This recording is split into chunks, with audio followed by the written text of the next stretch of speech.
Les Bijagos font partie de la Guinée-Bissau. Sur un ancien document, Amilcar Cabral adresse au rivage un geste d'adieu. Il a raison. Il ne reverra jamais. Tous ceux qui se souviennent de la guerre se souviennent de lui. Il est le demi-frère d'Amilcar, né comme lui de sang guinéen et capverdien mêlés.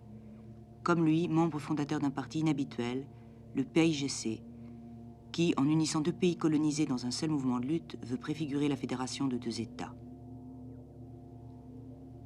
J'ai écouté les récits d'anciens guérilleros, qui s'étaient battus dans des conditions à ce point inhumaines qu'ils plaignaient les soldats portugais d'avoir dû subir ce qu'eux-mêmes subissaient. Ça, je l'ai entendu, avec beaucoup d'autres choses qui donnent honte d'avoir employé à la légère, même une seule fois, même par inadvertance, le mot guérilla pour désigner une certaine façon de faire des films. Un mot qui, à l'époque, se trouve lié à beaucoup de débats théoriques et aussi à de terribles défaites sur le terrain. Amilcar Cabral est le seul à conduire une guérilla victorieuse, et pas seulement en termes d'avance militaire. Il connaît son peuple, il l'a longtemps étudié. Il veut qu'une région libérée soit aussi l'ébauche d'une société différente.